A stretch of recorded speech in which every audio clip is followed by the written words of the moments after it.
حي على الفلاح.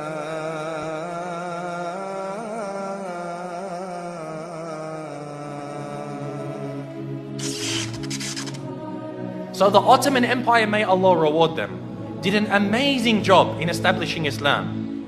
However, it wasn't just this. Many of us already know about this. We know that they conquered Constantinople. But as I said, there's much that we don't know. For example, many of us aren't aware of the time that Muhammad al-Fatih, rahimahullah, fought against Dracula. You've heard of Dracula before? When I say Dracula, you're probably thinking of a vampire. You're saying, yeah, Musa. You're telling me that Muhammad al-Fatih fought a vampire? What's next? He fought Superman? No. Dracula was a real man. There was a real man named Dracula, and he ruled over the southern part of the country of what we call today Romania. Now, Muhammad al-Fatih, rahimahullah, as he began to advance into Eastern Europe, for example, Bosnia, Serbia, Hungary, all of these lands, the people of Wallachia, of southern Romania, they wanted to fight against the Ottomans. However, they were very weak, and so they had to make a peace deal with him. So as part of this peace deal, Muhammad al-Fatih, rahimahullah, he said to the ruler, he said, you have to send me 2 of your sons, and we will send them to Istanbul to be educated. So he sent his 2 sons. One was named Vlad, and one was named Radu. Now Vlad is the one who we know as Dracula, because the word Dracula, it means son of Dracul, which was the name of his father. Dracul, it means shaitan, it means a devil. So he's the son of shaitan, and this is actually quite relevant. It's rather fitting when you hear about this man. What happened was, they went to Constantinople, they studied about Islam, and his brother actually became Muslim. So the brother of Dracula, Radu, became a Muslim. He memorized the Quran, he studied so much, and even Dracula studied the Quran even though he wasn't a Muslim. He spoke Arabic, he spoke Persian, he spoke Turkish, and of course Romanian and other languages. And later on, he was sent back to his country, where Radu remained, and he became the ruler of his country. Because the Ottomans realized they can't send a Muslim to rule over the country because they're Christians. They wanted to send Vlad, Dracula, so that they could get him there and then defeat him in a war, and they would rule the country. However, Dracula, he decided that he wasn't going to do what the Sultan wanted. The Sultan sent him 2 emissaries, 2 people to come speak with him, and they said to him, you must pay us the jizya. Now that you're the ruler of the country, you have to pay us jizya. And so Dracula, he said to them, if you want to step inside of my court, you have to take off your turban. And so they said, no, we won't remove it for you. We're not going to remove it for a kafir. So he said, take it off. Again, they refused. So he told someone to come with some very big nails and hammers, and he said, if they refuse to remove it for me, then they will never remove it again. And he commanded that their turbans be nailed into their heads. And of course, this in effect killed them. So this was an act of war. Dracula had decided that he wanted to go to war with the Islamic State. And so Muhammad al-Fatih, rahimahullah, he sent a massive army to go fight against them.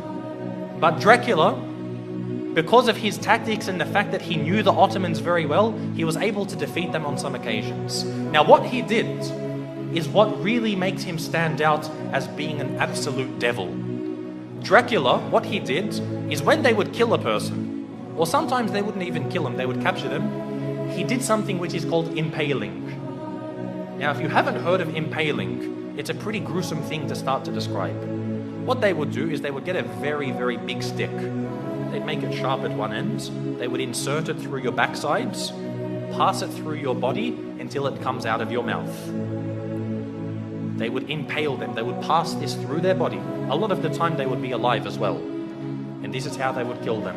And then they would put this in the ground, then impale the next person, put him next to him. And the Ottoman army, when they went to go check on their troops, they found that on one of the very long roads leading to the capital of this area, they found 20,000 Muslims impaled along the sides of this road.